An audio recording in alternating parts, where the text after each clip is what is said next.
The comedy is just straight therapy for you. It's not even therapy. It's just like talking to other people who also know what I'm going through. You know, because they're laughing because they relate to it. This is Festival Past Stories, a podcast series is told by the people who create and make festivals come to life.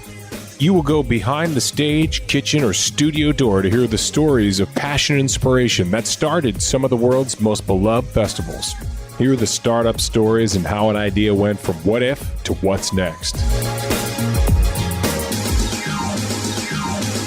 All right, friends, this is the Festival Past Stories podcast. We are produced by Jonah Wright and presented by Dos Hombres, the artisanal mezcal meant to be shared.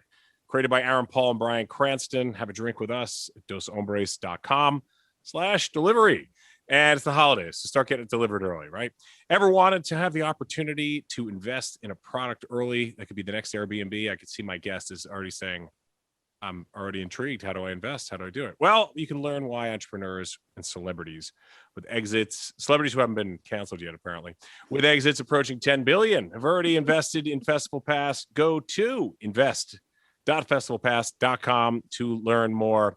And folks, she created, wrote, and starred in the Comedy Central digital series Badass Bitches of History, showcasing badass bitches through time. I hope I got that title right. And she's been on Conan O'Brien, the show, I should say. She's been on Conan O'Brien, the show, just to make sure we're talking about that. Yeah, it sounded weird when it came out. Okay, well, I get to fire the writers. Which would be me. And she also starred alongside Billy Bob Thornton. So starred alongside Billy Bob Thornton in Bad Santa 2 and so many other things to get to. But she's never had a moment like this, not one this big, because she's my guest today on Festival Past Stories. Ladies and gentlemen, it's Jenny Zigrino. Hello. What an intro. Oh, thank you. I took a big breath before I did that. Yeah, it was great.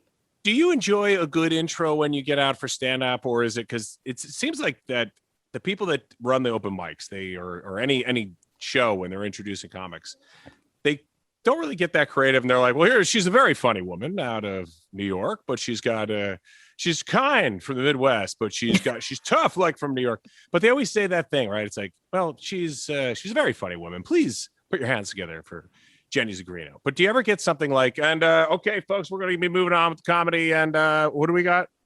Okay, we got Jenny Zigrino. Jenny, you get something like that. Oh, that's every college. That's every college I've ever performed at, is them being like, so do you want me to read your entire bio from your website? And I'm like, please don't. Don't read 3 paragraphs. No. Just say this thing. And they'll be like, okay, so coming up next, you have Jenny Zigrino. You've seen her. And I'm just like, no, you're supposed to put my name at the end. Like it's like, they don't know. Crescendo, the build up. Yeah, they don't know. So every college is a bad intro. So in the UK, they actually don't like you to have intros. So like if you go up there and you're like, here are my credits, they're like, what? Who cares? No one here cares. It's because nobody knows the shows. It's like, please, but she was on the Tonight Show with Jimmy Fallon, and and they're like, we don't know that here. Everybody knows Fallon. Everybody knows Conan O'Brien. I think Conan O'Brien. Yes, I actually have some British friends who are huge Conan O'Brien fans. So yeah, and he would appreciate that, being Irish. It's nice when the Brits like they're finally being nice to us. The bloody English. I can't even. You know what? It's too early for me to do an English accent, and it's not even early. It's 10 a.m. here. I just got in at 2:30 in the morning, so I'm tired. Yeah, it's still early. Well, look, I scheduled this for 1 p.m. East Coast because I just got out of bed. So, oh, did you? Yeah. Look, I'm not. This is the life of a podcaster is not one where it's like I must be up at 6 a.m. and then I have to do my Pilates and then I got to do my run and then after that I will have a keto breakfast. No, it's nothing like that. I mean, I don't even like the no pants joke about. I'm sure you're wearing like just boxers under there. Yeah, and I don't think we need to show everybody either. Let's just take Jenny's word for it that I'm half dressed. That's how exactly. That's why, because I just got out of bed. I'm like, what time is it? Oh, I gotta do a podcast with Jenny. I'm in gym clothes, and I do not plan on going to the gym today. So that's where I am. That's my favorite move in my life. Going to get a breakfast sandwich or something in the gym clothes. Everybody else is sweating around you, and you're like, yeah. You're like, I'm in my athleisure wear. Thank you. Yeah, I'm ahead of the game. I'm wearing It's the like sweatpants now because I know I'm going to eat a gigantic breakfast. I'm ahead of it. Yeah. It's just like you just want to be prepared for it, that it could happen. Yeah. At any minute, you could finish all the other mundane tasks you have in your life. Right. And then you can go punish yourself. I mean, that's what life is about, right? Yeah. Or you're waiting in line at McDonald's and you're like, I'll have you know what I'm going to have? I'm going to have a change of heart and I'm going to go take a run. And then it's like, everyone's like, you go, you do it.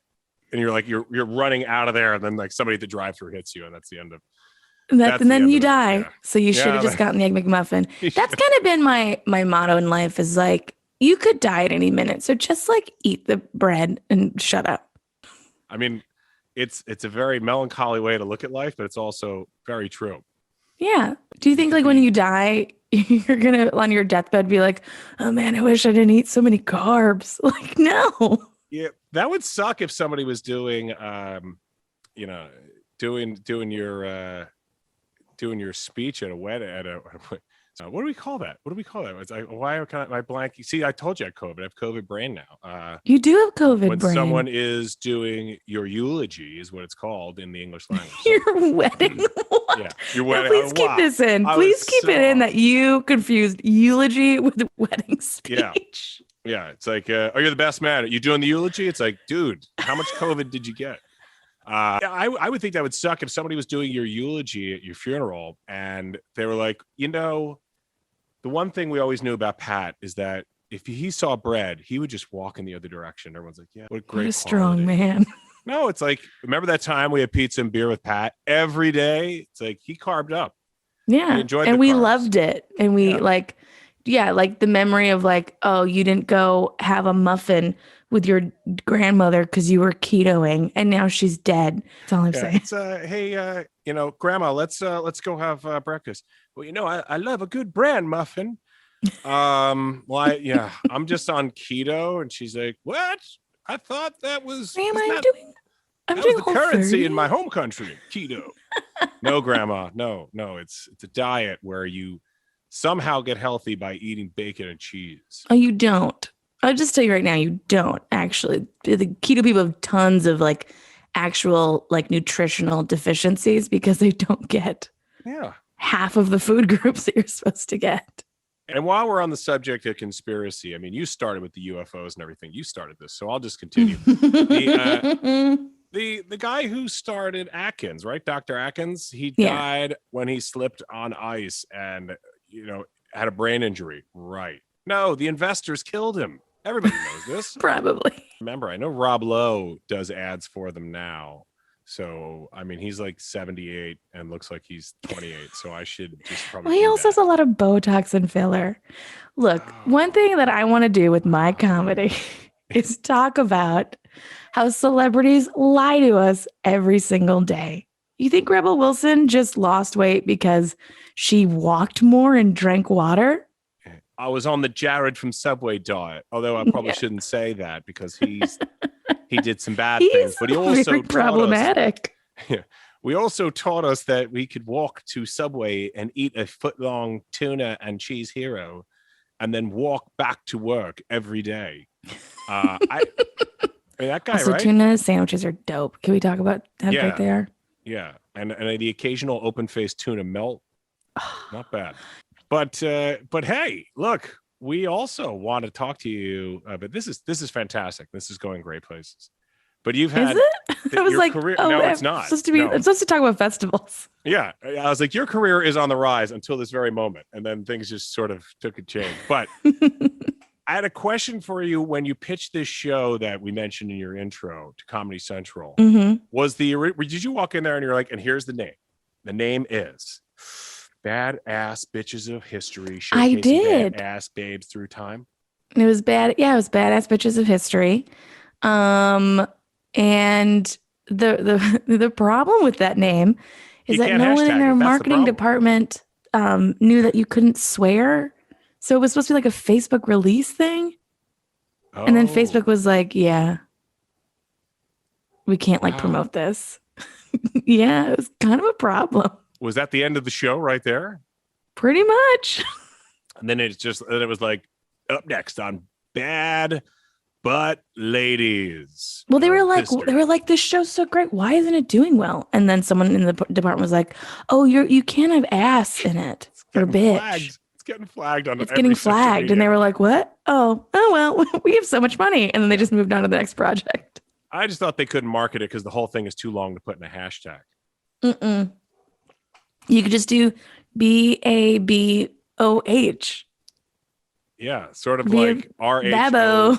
the real RHOY, the Real Housewives of wherever. Of Y. That was of Yellowstone, I guess. I don't know. I don't think I've ever watched a Real Housewives. Although that's not possible because I have. Fun Texas story. I was doing a show in Texas and there was a really rowdy, annoying group in the front because it was some bitch's birthday. And she was being so annoying. Happy birthday to her, by the way. Happy birthday to her. And I was like, fine, just get up here and like do stand up, see how hard it is. She got up, she bombed, and I made fun of her. And then it found out that she was one of the Real Housewives of Dallas. Were you part of the show? Did you end up being part of the show? No, it was the show wasn't there. It was just like her, enjoying her life. And I got to be like, you're trash. Yeah. You're a trash lady. As I said, I'm an auctioneer, which is now, this is becoming a plug for my auction business, this whole show, which is now also apparently going down after this. But no, do it. Will you do the auction voice? I did. Hey, ladies and gentlemen, let's get right into it right now. Let's talk about Jenny Zigrino. Hey, you can come to her show. It is free, but we are going to sell tickets right now. These are VIP tickets. Oh. Yeah, it gets, it's like singers, step aside, rock stars. I mean, what the ladies really want are the auctioneers. Love a good cattle auction. Yeah. What do you got? You got beef today? What do you got? But I did an event with them with the Real Housewives of New York, and it was I got hired by the charity, not by Bravo or anything like that. And we all had to sign releases and everything. And then I get on stage and I'm like, our next item up for bid, ladies and gentlemen, we got an unbelievable experience. It's dinner at Rayo's in Harlem, impossible ticket to get. And then just like 3 of the housewives come up and they're like, ah! They just start yelling. And they just start yelling at people in the audience. You're going to bid. Yeah. And I'm like, and I quickly realized, I was like, oh, this has nothing to do with the charity making money. It only has to do with them fighting for airtime on the show. Yeah. Well, let's give some bored rich women a show because they didn't earn it. Let's just do that. Yeah. See what happens. So festivals. I love festivals. Yeah. So festivals. Let's get back to festivals. Have you ever had a guest that meandered so much? No, that's why this is going to be our number 1 episode of Festival Pass Stories. So sorry. Okay, I'll get back to festivals. And we have to start talking about festivals by asking the biggest question out there: that would you prefer to be known as a badass bitch or a badass babe? And is there a difference? No, I don't think there's a difference. You know what? I think I'd rather be a bitch because I feel like when, the concept of a woman being a bitch is usually because she's, stood up for herself and like doesn't want to take any crap from everybody. So they're like, she's a bitch. I'd rather be that versus like, oh, she's a babe. You know what I mean? You could be I'd rather just be a powerful woman that everyone doesn't like, but gets it done. But you can be both.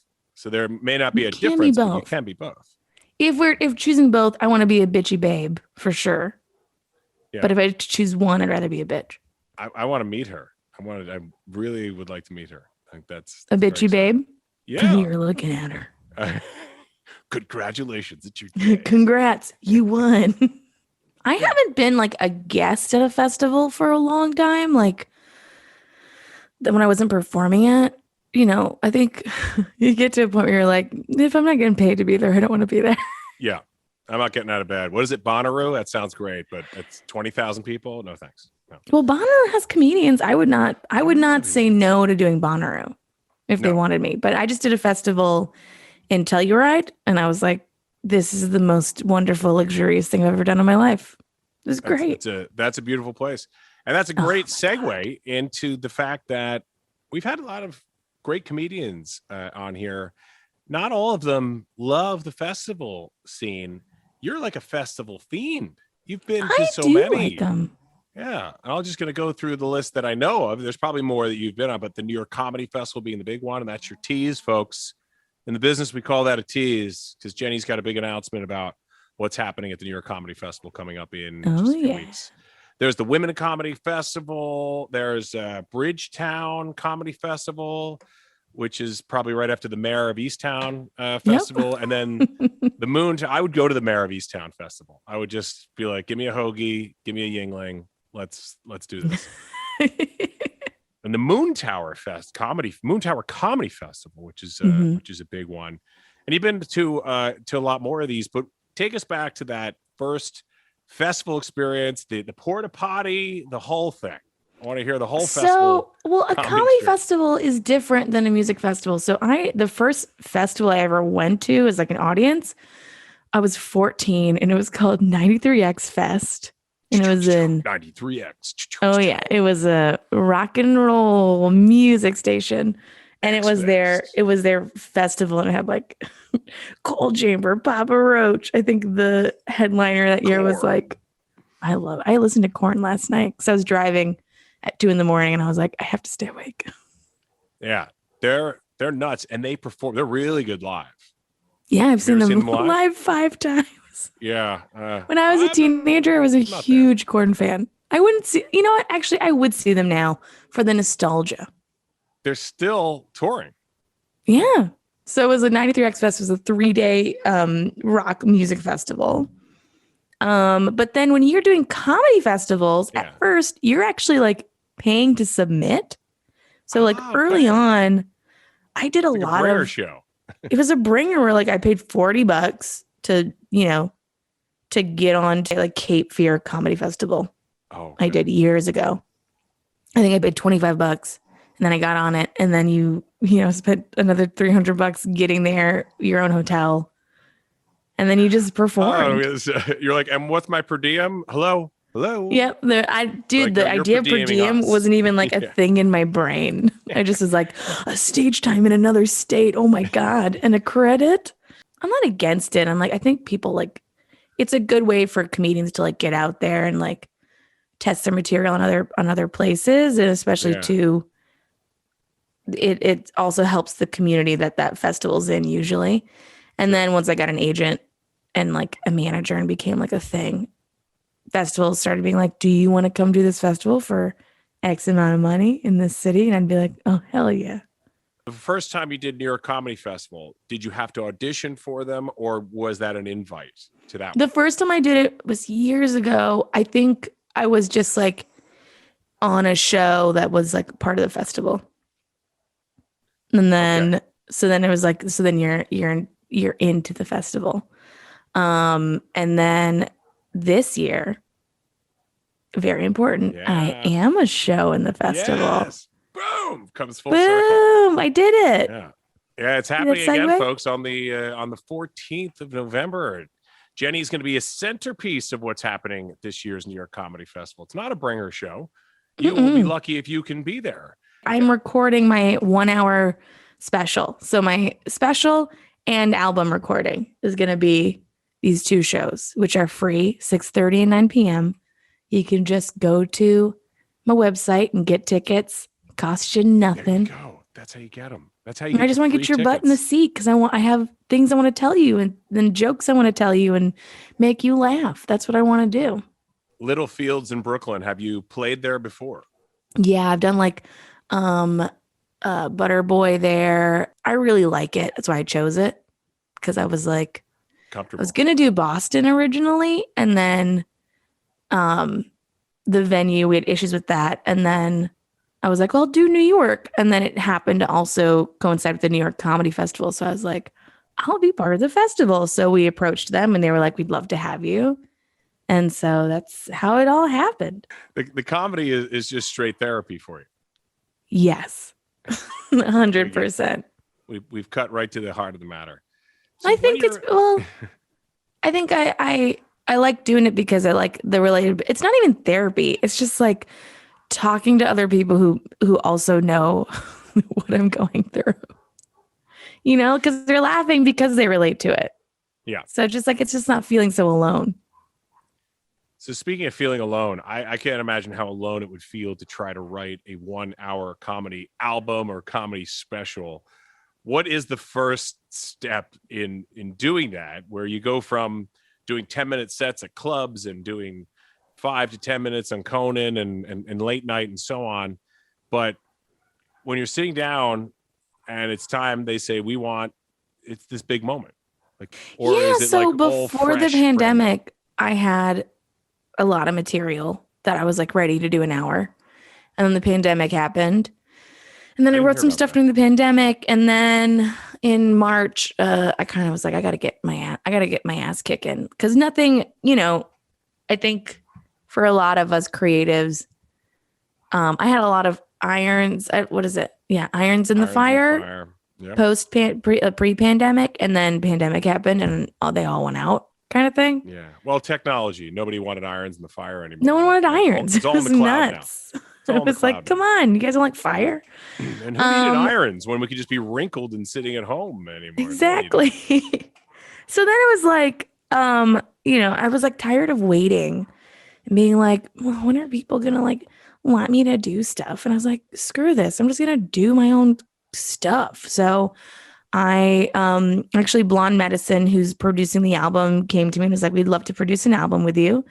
And I was like, that's great. And then I was like, well, I'm gonna turn this into a special as well. And I was like, do you guys mind if we also do a special? And they were like, sounds good. So the special is pretty much self-produced, which has been really fun. I like hired a production company, I hired a producer. Right now I'm working with the set designer. It's like overwhelming, but also great.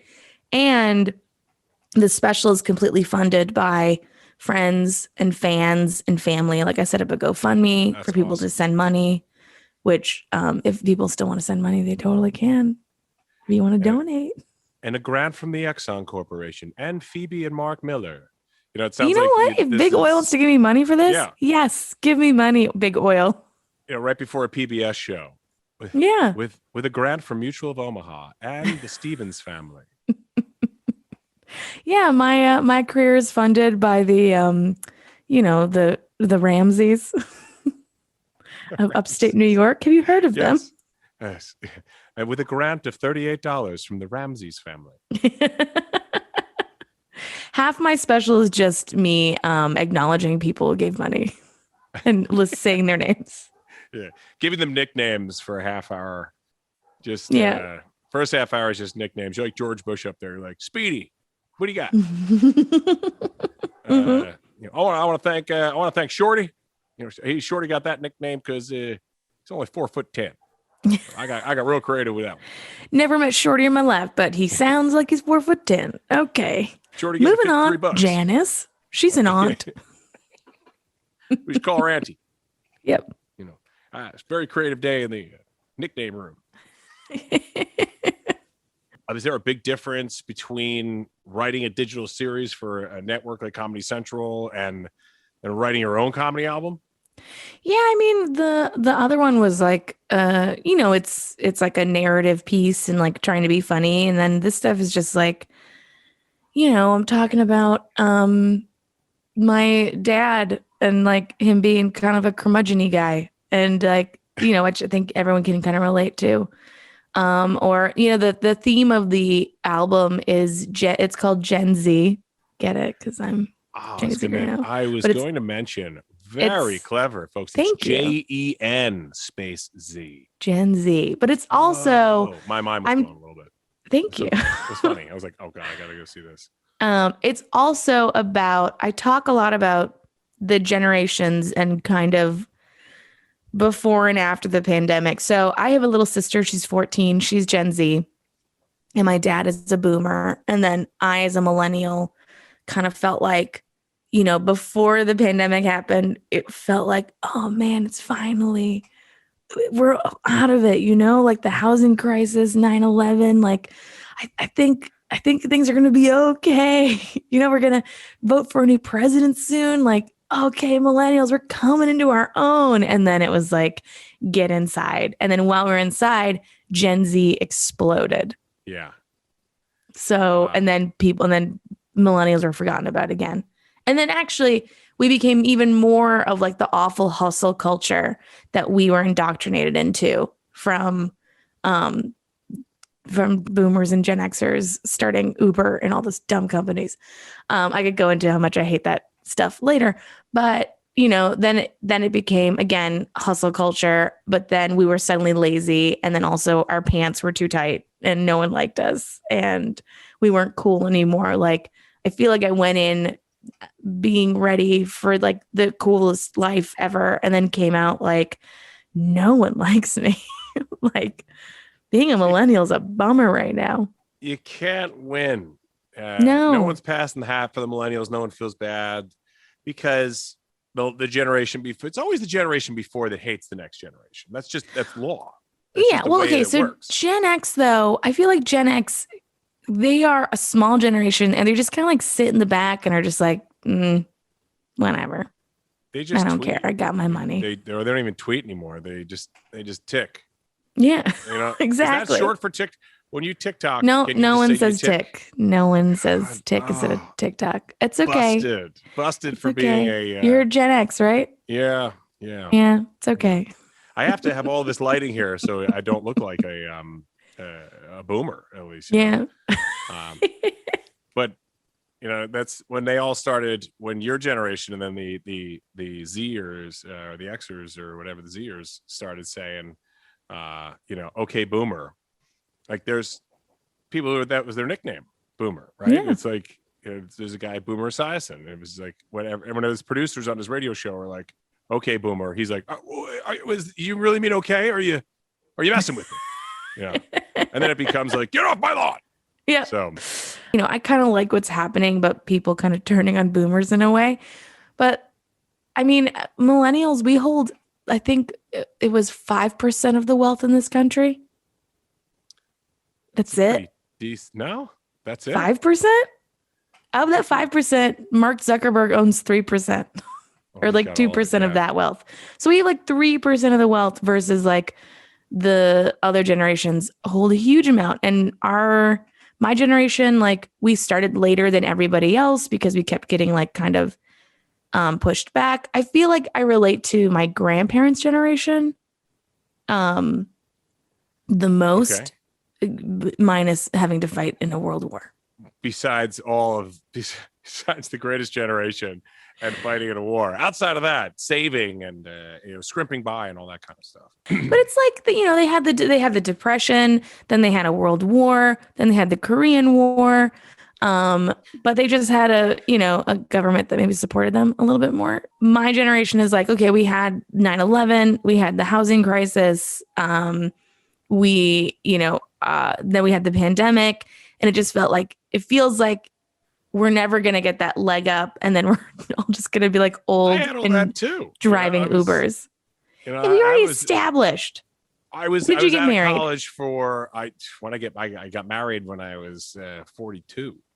Oh, geez. I was still chasing people in dirty apartments in my 30s. So yeah, did you meet this woman with the cats at 41? And you were this is too much for me. I was like, I'm done. This is the scene now. This is what's cool. I'm out. I do like a clean floor. Yeah. I've been dating and I've upped my dating into men in their 40s. I don't know if I trust men in their 40s who have never been married before. But I was in my early 40s when I got married. I'm still in my 40s, but I was in my early 40s. But I did have the awakening. I was engaged at 40-ish. So yeah, I was like barely in my 40s when I got engaged. Okay. And then, married shortly after that. But yeah. I have a very awesome wife who we dated for a while, and we just, cruising along. And she said one day, I just want to make sure we're on the same page, because everybody else I know got tons of pressure. Mm-hmm. For me, that was it. She was like, just want to make sure we're on the same page. And I was like, that's it. That's as much pressure as she's going to give me. But that's also like, you're either in or out here, pal. And it was just a very nice way of saying it. Maybe almost like a dog whistle, like to me. Yeah. So make sure we're on the same page. Yeah. Without provoking me, but just, I was like, okay. And I think the next day I called my friend and said, I need to talk to your guy, meaning his Jewish jeweler on 47th Street. I need to go to the Diamond District. You need to bring me over to see our guy. And To see Mordecai, I get it. I see, got Mordecai's your guy. Jenny Cousins Mordecai. Mordecai's your guy. And so went to see him, and the rest is podcast history. Oh, cute. Yeah. No, she's the youngest, and I'm the youngest. So we basically have to have somebody like wake us up every morning. We have to hire someone. I was the youngest until I was 20. Until you're 20, and then that's interesting. And then which actually my little sister and I were starting a podcast about generations. So she's going to talk to me about Gen Z stuff. I'm going to tell her about millennial stuff and destroy her. But here's the secret. You were the youngest, and you still can claim that title. That's why you were the funniest. And that's why my wife is the funniest in her family. And I'm just going to give myself the title. My sisters are very funny, so that's where I learned it from.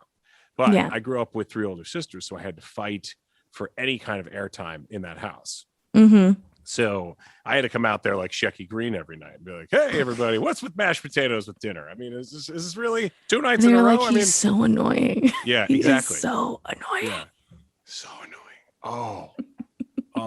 We could do. I would love to do an episode with my 3 sisters, and I could just ask questions about how annoying I was, and they would. I mean, it would probably be like Trigger City as well. Like, just be like, it'd just be all of them piling on top of you. And yeah. Then you'd feel sad. We took a really fun picture at our wedding with the photographers were like, let's get all the siblings together. So the 4 of us together. And I said, how about a picture where you're all punching me? So I'm like, and they're like, one of them's like, and then I was like, okay, that's enough. And all of a sudden I was on the ground. And they were actually like this is fun. Blood. It was just it's crazy. I was just for the picture. What happened? This is my wedding. No, but it's a very, very funny picture. We should have used it as a holiday card that sent one out to everyone for their individual holidays. I take a holiday card with my dog. Okay. I wouldn't mind seeing the dog. The dog could be part of this. Here, let me see. Lupe, come here. She's sleeping. Come here. Come here, my little poopies. I love you so much. Let sleeping dogs lie. Maybe not. Oh, hello. This is Lupe. Yeah, Lupe has got that keto breath, I think, right? I think so. This is she's like Yeah, Lupe, that's exactly what my sisters did when Yep. All right. Good night, Lupe. Good night, Go Lupe. back to bed. Back to bed, Lupe. Okay. So we talked about your festival debut, I think a half hour ago, and we got into your love of festivals. I want to talk about your late night debut, because your late night TV debut, that is. Yeah. Which was Conan. Your first late night show was Conan, and then you get invited back again. What was that first experience like, and how did that come about? I just was like, I think I had just moved to LA, and it was like 2015, and I was like, I need to be on Conan. I told my team, I was like, hey, I need to be on Conan. And then they were like, okay. And then it like happened. Just sent a tape off to the booker. He loved it. I did it. I did not have a stylist that first time. You can definitely tell the difference between the other times I was on. I just looked really weird. And it was great. And then, they just like kept having me on, which was great. And I think the best part is like out of the corner of my eye, I could always see Conan laughing, which was the best part.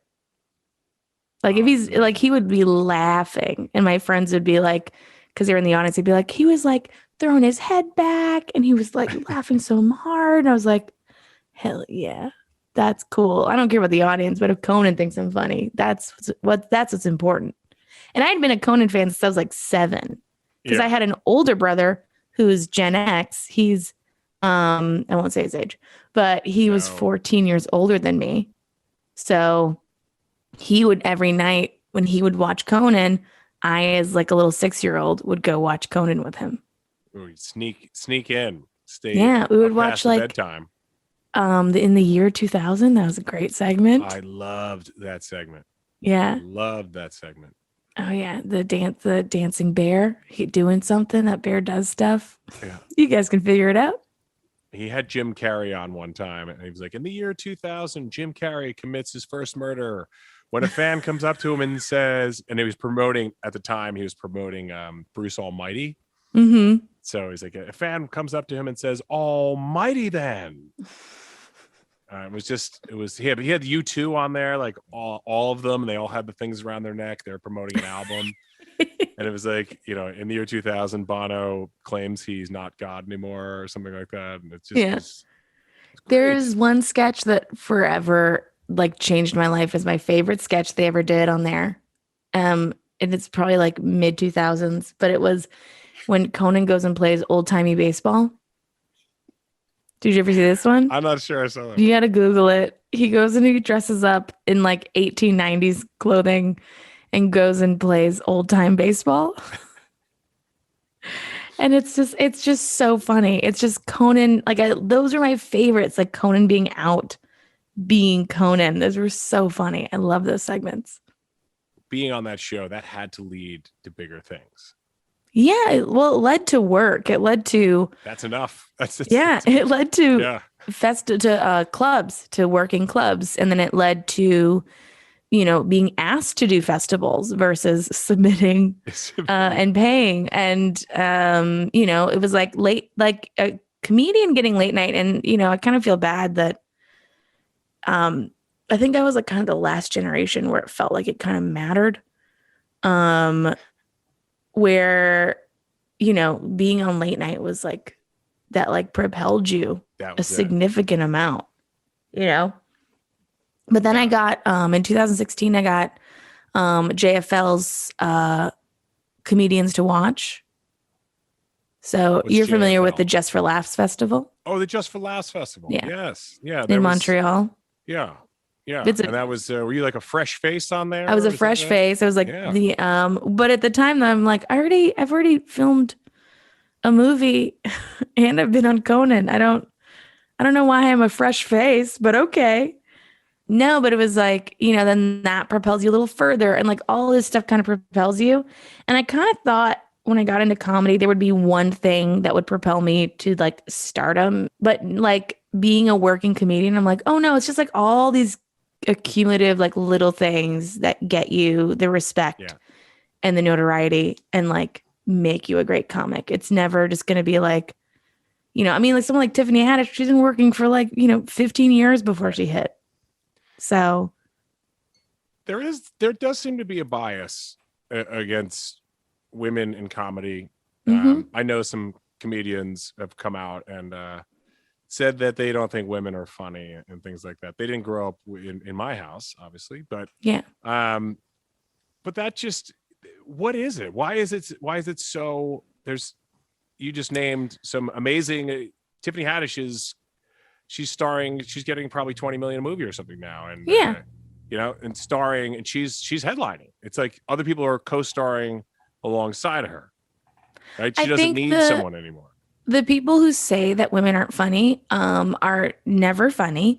I've produced shows and women are far and above the funnier ones, over a lot of the other comics. And I think it's just like, it's just people's own insecurities and jealousy, right? Of like how much they wish they could be doing it, or they're not funny. So when a woman does well, they're just like, oh, I can't believe this woman did better than me.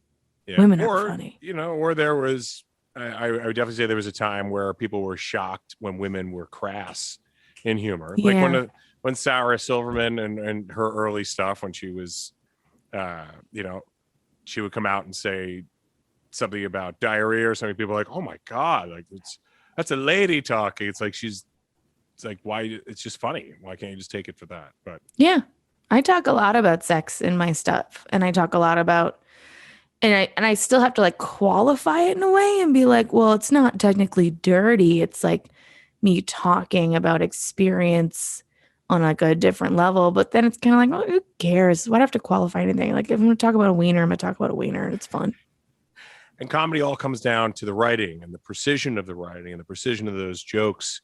And all the best shows have Conan always is highlighting one of his female writers on Instagram. I see him always doing that. But when you were writing your own special, was this, or when you wrote the Comedy Central digital special, was that you and a team of women No, it was writers? just me. Did you have just you? Mhm. Well, there we go. The women are funny, folks. I just don't understand that other side. Women are of it. really funny. Women are funny, and it's just that this industry is still run by dudes, and dudes are sensitive. Dudes are the most sensitive people ever. Yeah, I know some of them. They're so It's you're like the a ones sensitive little boy. I get it. It's fine. The ones that grew up with 3 older sisters and keep bringing it up. No. Yeah. Oh, I'm sorry that you got beat by the matriarchy. I got over it. Yeah. I will get over it. Okay. I think that, there is still a fear that, like, if you have all women on a show, it's like a woman's show. Like, it's weird because, like, I've definitely seen shows that are like all men, and no one's like, it's a man's show. They're just like, it's stand up. And then if it's all women, they're like, it's a female comedy lineup. And there's just still like that stuff. And it's like sometimes, like, when I was like, I would get worried that if I had too many women like open and feature for me, no one would show up. And that was like all like internalized self-hate of like a female comic, right? But then at the end of the day, you're like, oh, but we put on like a way better show, because I would get paired up with some dudes who were just so bad. Who were so bad. I got paired up one time. If anyone knows my comedy, it's very fun. It's cute, tongue in cheek, and also very liberal. And they paired me up with this dude who thought he was like the Johnny Cash of comedy. Came in. I didn't even think he was smoking a cigarette, but he had that vibe. Do you know what I mean? Like, he could have been smoking a cigarette. I don't know. He was just too cool for talking. school. What? Too cool for school. Too cool. And was just like talking about like, young kids these days, and like very much against my humor. And then I would have to go on and be like, hey, everybody. Yeah. Let's do a whole tone change for the show. Versus like if I have, women who are funny and, that I don't have to do a tone change and everyone enjoys the show. I don't know. Dudes suck. Can we just say that? Dudes are bummers. Is that okay? Can we say dudes? I love them so much. Yeah, there's both sides of it. It's a love-hate relationship. Yeah. Yeah, but so for the dudes who say that women aren't funny are probably some pretty They're old too. They're older dudes. I feel like I haven't met like a 20, unless they're like some weird incel person, but like a 22-year-old open mic comic would not dare say that women aren't funny. He would keep that in his inside voice. You know what I mean? Oh yeah. Yeah. I think even if he felt it, that would be, no, that's you not, keep that inside. That's not getting out. That's not getting out now. Yeah. You want to get booked, boy? You keep that down. The old boy network still trying to hold on to. I call every male comic boy. Boy, get over here. Yeah, well, they appreciate that. That's, I got to show my power. That's why I'm a badass bitch. And then the next comedy album can be Bitch Babe. There you go. I'm not even going to charge. It's got to be another pun thing. So my first album was called Jay-Z's new album. Okay, I like it. This one's Gen Z, so I got to figure out the next the next thing. But friends, the comedy special is called Gen Z, JEN space Z. Or if you're hashtagging it, it's all hashtag JENZ if you want to do that. Yeah. But again, incredibly clever. And you're going to love it even if you're a Gen Xer like me, and you'll definitely be offended if you're a millennial like Jenny. And hey, if you're Gen Z yourself, there's something for everybody. They're not even allowed in the room. Not even allowed. And boomers, I dare you. But boomers, I dare you to show up. Show up with your walker, you old bag of bones. I'm not going to hear some lady tell me that I'm old. It's a free show. Whoa, it's free. Okay. Oh, I love Who's paying for parking? That's great. I own 4 houses, but I love a free show. Yeah. Well, you didn't tell me the show was free. Who's paying for gas? I don't know. Figure it out. They're throwing everything on the Discover cashback card. Discover, not a sponsor of the podcast, but also Discover. We are also accepting new sponsors as well. No. You mentioned before that, again, the tickets are free for boomers and Gen Xers and Zers. Anyone, you know what? I love everybody. Anyone can show up. She's not checking IDs at the door, but she will be checking vaccine cards at the door. Not Actually, they will be. Not her personally. I'm kind of excited to go back to New York for the winter. Yeah. Oh, get ready. It's the New York of your dreams. Changes the whole dynamic. But yeah, let's just really talk about it. The tickets are free, but to get them, you have to go to your website, which is JennyZigrino.com. And you can also just walk up and see. If you're like the day of, you're like, oh, but I'd rather you get them up ahead of time, just so like you for sure have a space. Because apparently, according to my producer, they're selling really well for being this early out, which means they might sell out. Selling out at free. You gotta love it. But folks, that is your friendly reminder. Get your tickets. This is the best comedy festival in New York, which means it's the best comedy festival in the country. Take that, rest of the country. There's our New York superiority mind right there. Come check out our grittiness. It's back. The grittiness is back. Festivals are back. Jenny's back. The comedy is back. Zabar's is still there with the best, again, not a sponsor here, but the best smoked fish in town. And then how do we follow you? I really love this Zabar's. I love Zabar's. I'm just Jenny Zigrino on everything. And then on my Instagram, I have a link tree that links to everything. So just Jenny Zigrino all over across the board. Come say hi, DM me, let's party. Donate to the GoFundMe. Give me your money so that I can produce this. Otherwise, most of it's going on the credit cards. On the credit cards. Yeah. There you go. Student loans, credit cards. So, ladies and gentlemen, the millennials will be paying forever. It's so sad. I owe so much money. Now, are you on? You said you tick. So what's the? That's Jenny Zigrino comedy because Jenny Zigrino is banned.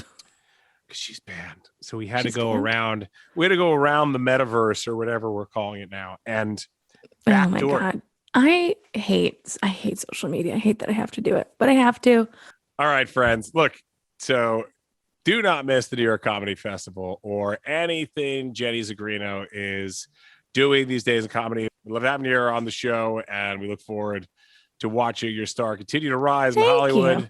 With the specials coming out, we'll talk about it, and you can be like, "It was the greatest show I've ever been to in my entire life." Yes, we will do a follow up, and we'll be there. We'll be on. It'll be better than your wedding day. I don't for sure. I won't get punched by my sisters unless I bring them. You might, if I'm lucky. Some other sisters might punch you. That's going to happen in Brooklyn. I know that. All right, folks. Jenny, thanks so much, and we'll see you next time on Festival Pass Stories. This is Festival Pass Stories, a podcast series is told by the people who create and make festivals come to life. You will go behind the stage, kitchen, or studio door to hear the stories of passion and inspiration that started some of the world's most beloved festivals. Hear the startup stories and how an idea went from what if to what's next.